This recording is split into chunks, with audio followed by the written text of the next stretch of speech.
In this lesson, we are going to talk about safety rule number 4. I almost skipped over this one because it's about warming up your body before you practice.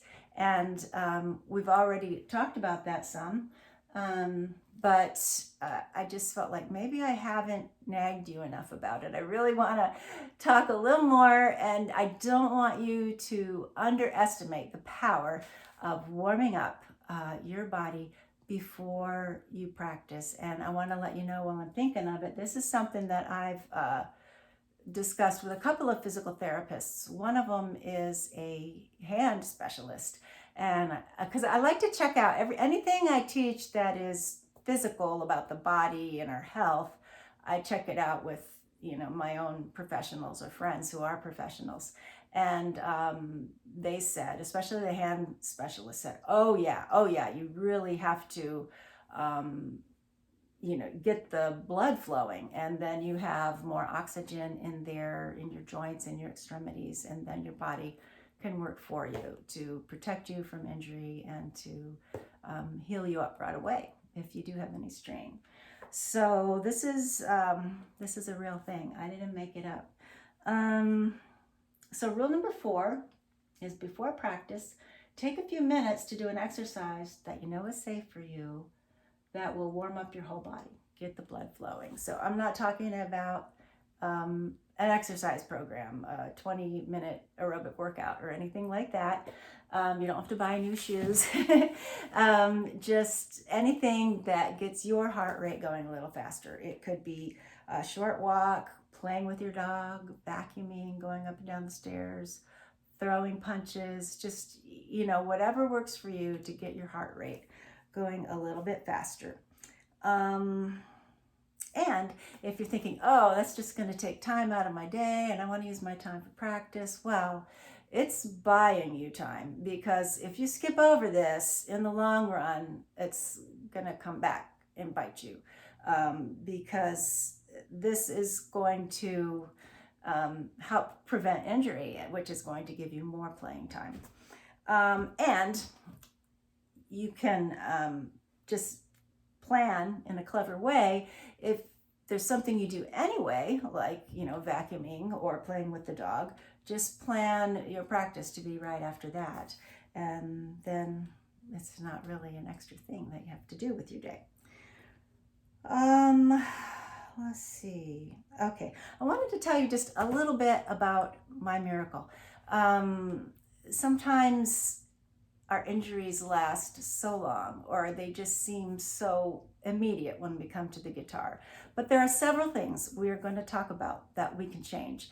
And these are all things that, I don't want to say nobody talks about, but in my life, nobody talked about it. And they all work together to finally, they just all came together after 20 years of struggling with this injury. It got to the point where I was thinking maybe I wouldn't be able to play guitar anymore, and I took up playing the harp. And several of these things I learned from my harp teacher, and then it transferred back to guitar. But I know this is one of them. I began warming up before practice. And I want to say, this is something that it can show up on guitar too, but sometimes measuring our progress, like you can measure it on guitar. A lot of people measure how far they can reach, or that C chord sometimes at first is hard to reach, and then later you can reach it more easily. For me, it would have been harder to measure on guitar because I played for so long, and I could play most things, but it would hurt, and then I knew I couldn't play without hurting myself more. But what happened is on the harp, since I was new at it, it was easier to measure how much things could change in 6 months to a year. Harpists play with thumb. Let me put this where you can see it. Thumb and 3 fingers. They don't pluck with the pinky. And I had gotten to the point where I could not use this finger on, let's see, I don't want to use numbers because I'll get confused between harp and piano and left hand and right hand.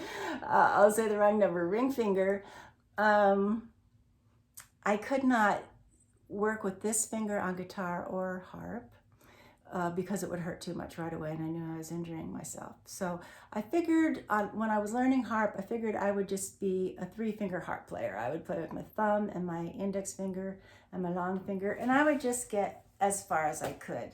And most harpists can reach an octave, and I could reach maybe to the 5th string or the 6th string away from my thumb, but I just planned on playing a little bit and not playing a lot. Well, so a lot of things changed, not just the exercise, but I believe that the warming up my body before practice was an important factor. And after, I can't remember if it was 6 months or a year, after a while, these things take a while, I just realized that, when I was playing guitar, this finger didn't hurt anymore. And I started trying it on harp, and it didn't hurt when I played harp. And I started using it, and I started reaching, and I could reach an octave and much farther. Well, when I first used this finger, it's like, oh, I can use this finger. And I didn't reach a whole octave. And then eventually I could easily reach an octave. And so it took some time, but that was an absolute miracle that I could use this finger at all and also see how the reach increased. And I believe that warming up before practice was an important factor. Sometimes we might do something like warming up. Somebody says, oh yeah, warm up before practice, and we don't get the result we need. There might be 2 or 3 other things we need to do also. Sometimes it's a synergy. And we will talk about some other things we need to do, like relaxing very often. That's so important, and I can't wait to talk more about that. So a little extra exercise is going to be good for you no matter what. And so you just can't go wrong. Get a little bit of exercise before you practice. And please like and subscribe. If you would like to have access to my free instruction page, you will find near the top of that page the safety rules for playing guitar. You can get on my email list by going to the link in the description underneath this video. That'll take you to my website. Sign up for my email list, and you will get a welcome email with the link to my free instruction page, where you can get all kinds of stuff, including the safety rules.